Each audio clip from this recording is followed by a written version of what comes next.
Olá, alunos! Aqui quem fala é a professora Gabriela, professora de Geografia da Escola Deputado Manuel Rodrigues, Regional CRED 5, e hoje vamos dar continuidade à nossa aula de Geografia para as turmas do segundo ano. O assunto é a Ordem Internacional, capítulo 4. Vamos dar continuidade falando sobre a ordem unipolar, multipolar e unimultipolar. Vamos lá! Bom, pessoal, continuando o nosso assunto, capítulo 4, sobre a ordem internacional, na página 90 nós temos aí a nova ordem internacional.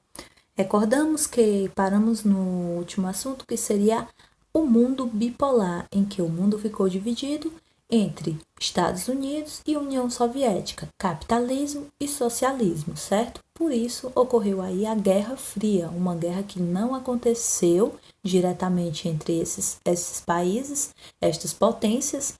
Isso ocorreu após a Segunda Guerra Mundial, certo? E nós tivemos várias disputas nesse âmbito aí, tanto econômico, militar, tecnológico, entre estas potências.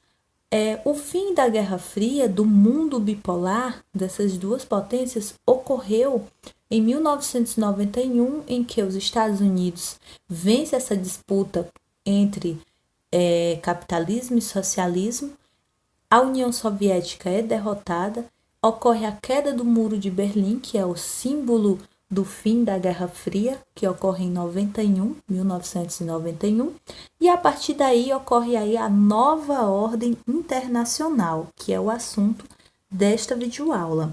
A nova ordem internacional, de início, ela seria ordem multipolar, porque após a Segunda Guerra Mundial e após o mundo bipolar, despontaram aí dois países que se reergueram após a Segunda Guerra, que foi Estados Unidos que foi Japão e Alemanha.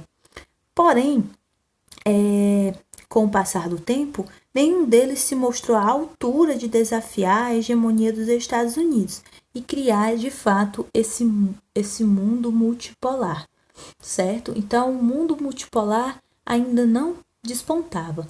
Nós tínhamos aí a ordem unipolar, certo? Em que a potência que reinava seria os Estados Unidos.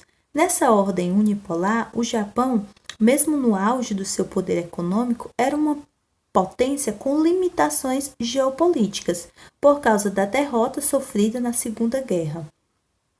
Nós tínhamos aí também a ocupação dos Estados Unidos no Japão, em que o país possuía apenas forças de autodefesa e a posse de armas nucleares não poderia acontecer no Japão, ou seja, o país renunciou à posse de armas nucleares e mesmo de forças armadas, com capacidade de intervenção externa.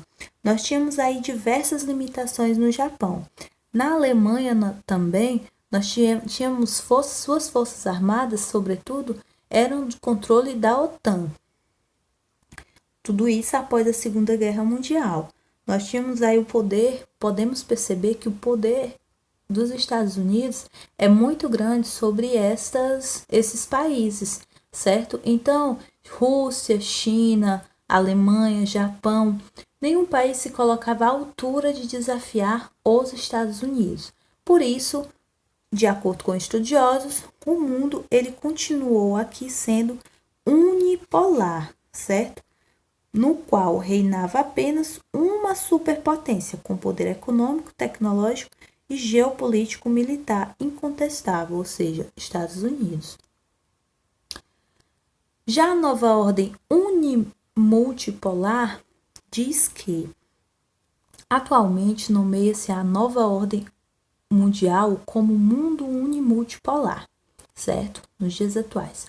Uni no sentido militar, pois os Estados Unidos é líder incontestável, multi em razão das defesas crescentes econômicas de novos polos de poder, sobretudo a União Europeia, o Japão e a China. Então, nós temos aí o poder militar dos Estados Unidos, certo?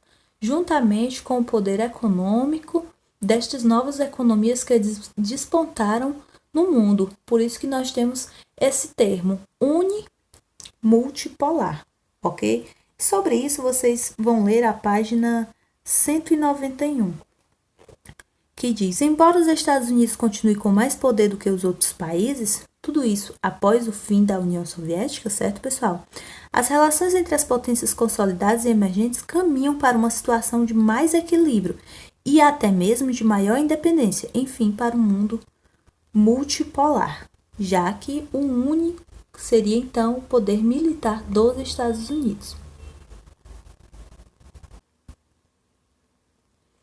Bom, pessoal, eu separei uma pequena reflexão sobre o BRICS, certo? Na página 192 de vocês, tem falando sobre o BRICS.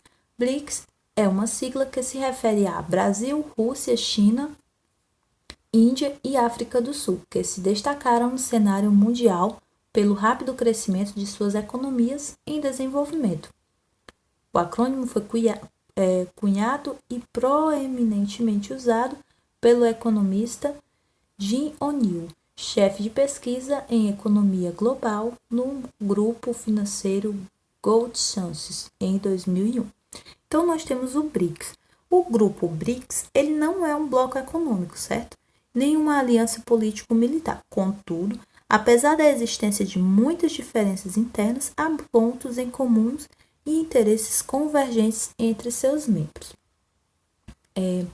Podemos perceber que esse grupo ele trata-se de um conceito que está ligado a grandes mercados emergentes, ou seja, emergentes seriam países que estão se destacando, certo? Que estão se desenvolvendo rapidamente. Nessa questão, ainda muito a percorrer, principalmente para China e Índia, que possuem ainda milhões de pessoas em condições muito precárias. Brasil também, né? Temos aí o Brasil, a Rússia, China, Índia e África do Sul. Bom, pessoal, sobre esse assunto, eu vou deixar 2 questões extras que vocês podem responder ao final desta videoaula, certo? E vocês podem responder pela plataforma mesmo, ok? Então é isso. Bons estudos, galera!